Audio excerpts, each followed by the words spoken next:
శ్రీలక్ష్మీవల్లభారంభాం విఖనోమనిమజ్జమాం అస్మదాచార్యపర్యంతాం వందే గురుపరంపరాం. శ్రీవేంకటాద్రినిలయః కమలాకామికః పుమాన్ అభంగురవిభూతిస్తే తరంగయుతమంగళం. అస్మత్పరమగురుభ్యో నమః, విఖనసగురుభ్యో నమః, వంశర్షిభ్యో నమః, మహర్షిభ్యో నమో నమః. మఖా నక్షత్రము. మఖా పితాచ పైత్రశ్చ మేఖలా పితృభం తథా. ఈ నక్షత్రాన్ని మఖ, పిత, పైత్ర, మేఖల, పితృభం ఈ విధంగా మఖా నక్షత్రానికి అనేక విధములైన నామాలతో చెప్తుంటారు. మఖా నక్షత్రములలో 10వ నక్షత్రము.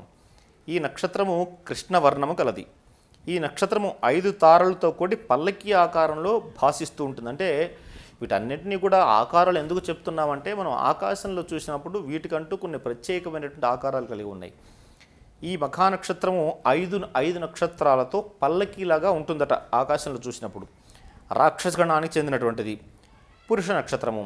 ఈ నక్షత్రాధిపతులు పితృదేవతలు. సహజంగా మఖా నక్షత్రంలో జన్మించిన వారిని పితృవర్గానికి చెందిన వారుగా భావిస్తూ ఉంటారు. ఈ నక్షత్రం పితృ నక్షత్రం కాబట్టి. ఈ నక్షత్ర స్థానం వచ్చేసి అగ్నిమండలము. మఖా నక్షత్రం జన్మించిన వారు సమమైన ఎత్తు ఉంటారు, లావు కలిగి ఉంటారు, అందమైనటువంటి ముక్కు, చక్కటి పలువరుస కలిగి చూపులను ఆకర్షిస్తూ ఉంటారు. వీరి యొక్క ఆకార విశేషంలో ప్రత్యేకంగా కనిపిస్తుంటారు. అంటే వీరికి ఉన్నటువంటి శారీరక సౌష్ఠవం కానీ, వీరి యొక్క మనిషి ఉండేటువంటి స్ట్రక్చర్ ఏదైతే ఉందో ఎదుటి వాళ్ళని చూడడానికి చక్కగా ఉన్నారు అని చెప్పేసి ఒక రకమైన ఆకర్షణ కలిగి ఉంటారనమాట. ఈ నక్షత్రంలో జన్మించిన వారు తాము ప్రత్యేకమైన లక్షణాలను కలిగిన వారని, ఇతరులకు తమకు చాలా తేడా ఉందని, ఇతరులకు లేనటువంటి ప్రత్యేకమైన లక్షణాలు తమకున్నాయన్నటువంటి భావనతో ఉంటారట వీళ్ళు.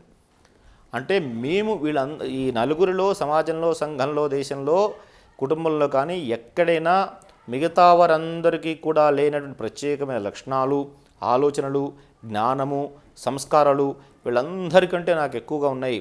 నాకున్నటువంటి ఇవన్నీ కూడా వీరెవరికి లేవు. అందువల్ల నేను ఒక విలక్షణమైనటువంటి వ్యక్తిని, ప్రత్యేకమైనటువంటి వ్యక్తిని అనే భావన ఎక్కువగా ఉంటుంది. వీరు శాంతమైన స్వభావము, చక్కటి వినయ విధేయతలు కలిగి ఉంటారు. జ్ఞాపక శక్తి చాలా ఎక్కువ, కోపం కూడా కాస్త ఎక్కువే. పైకి కనిపించేటువంటి సాధు స్వభావాలు కాదు. వీరికి శాంతంగా ఉంటారు. వీలైనంత వరకు కూడా చక్కటి వినయ విధేయతలు కలిగి ఉంటారు. జ్ఞాపక శక్తి కూడా చాలా ఎక్కువగా ఉంటుంది. అంటే ఈ ఒక్కసారి టక్కన వెళ్ళని అడిగామంటే మనం, వాళ్ళు చిన్న వయసులో ఏం జరిగిందో చెప్పమంటే వితిన్ సెకండ్స్లో చెప్పేస్తారన్నమాట. అంటే అంత తీవ్రమైనటువంటి, వీరి దగ్గర ఎవరైనా చిన్నపాటి అప్పు చేసినా సరే ఎంతకాలమైనా గుర్తుపెట్టుకుంటారు వాళ్ళని. అంటే అటువంటి లక్షణాలు, జ్ఞాపక శక్తి అధికంగా ఉంటుంది.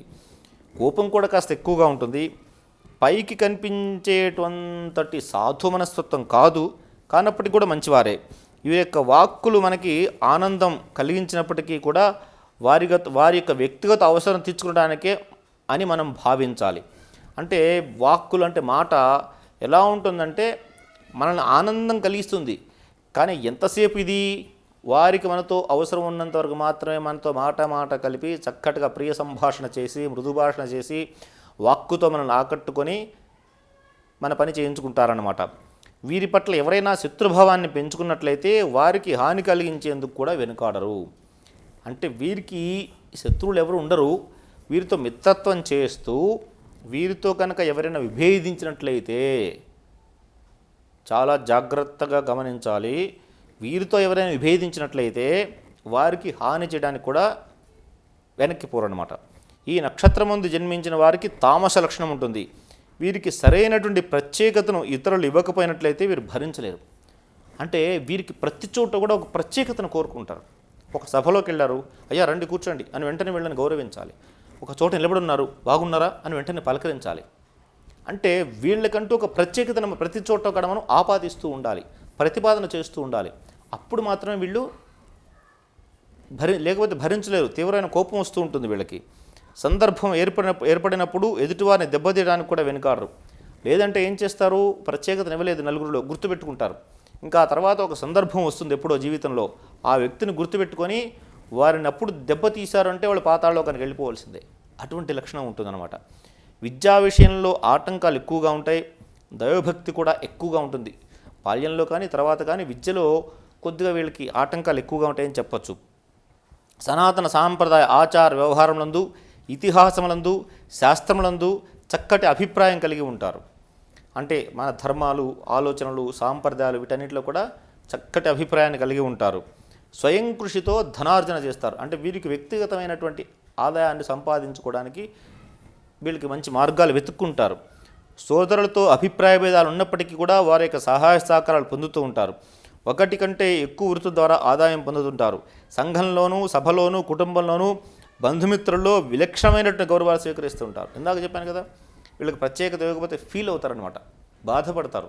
అందువల్ల సంఘంలో కానీ, సభల్లో కానీ, సమాజంలో కానీ, కుటుంబంలో కానీ ఎక్కడ నలుగురు చేరితే అక్కడ వీళ్ళు తమకంటూ ఒక ప్రత్యేక గౌరవాన్ని కోరుకుంటూ ఆ గౌరవాన్ని కూడా స్వీకరిస్తూ ఉంటారు.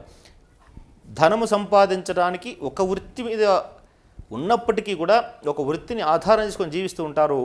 అయినప్పటికీ కూడా ఇంకొక 2-3 వృత్తులు ఆధారం చేసుకొని 2-3 రకాలైనటువంటి ఆదాయాన్ని పొందడానికి మార్గాలు వెతుకుతూ ఉంటారు వీళ్ళు.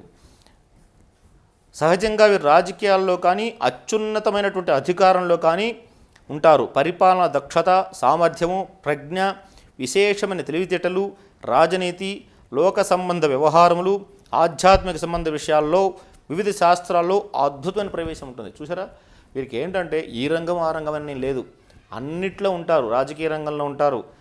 అడ్మినిస్ట్రేటివ్ సెక్షన్స్ ఎక్కడైతే ఉంటాయో, అంటే అధికార పరిపాలన ఎక్కడైతే ఉంటుందో అక్కడ వీళ్ళు ఖచ్చితంగా ఉంటారు.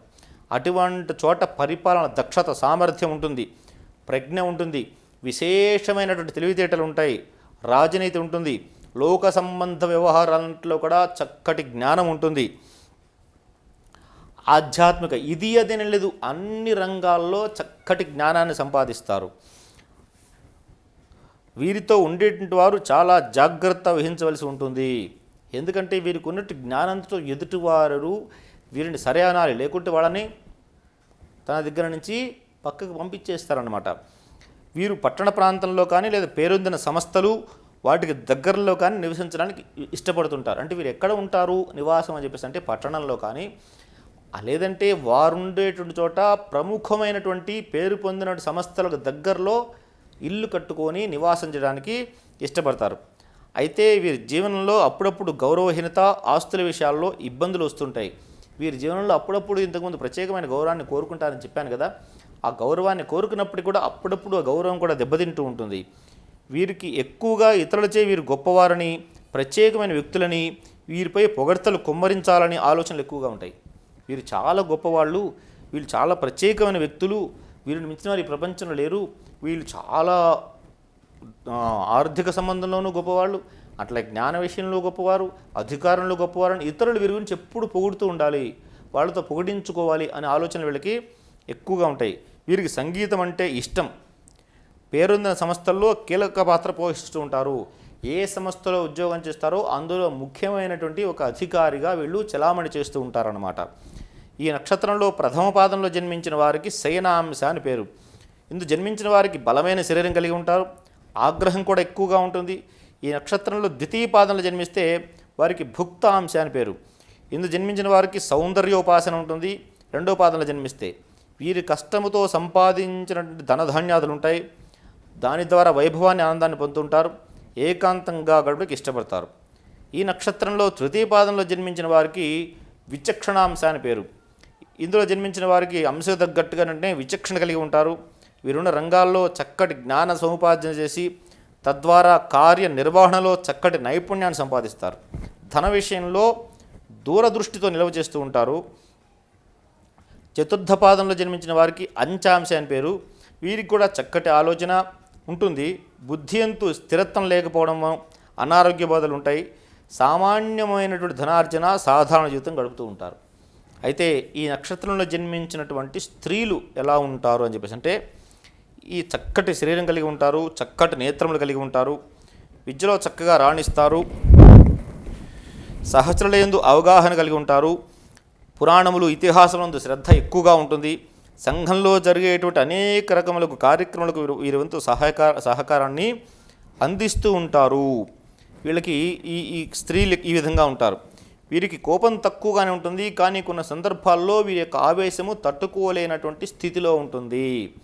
వీరు మంచి వ్యక్తిత్వం మంచిదే ఉంటుంది. వీరికి అందరికీ సహాయ సహకారాలు చేస్తూ ఉంటారు. సమాజంలో జరిగేటువంటి ముఖ్యమైన కార్యక్రమాల్లో ఇతరులకు సహాయాలు అందించటము, ఏదైనా ఆపదలు వచ్చినప్పుడు ఇతరులను ఆదుకోవడము, ఏదైనా విపత్తులు కలిగినప్పుడు ముందుండి తాము అన్ని నడిపించటము, ఇలాంటివన్నీ చేస్తూ ఉంటారు.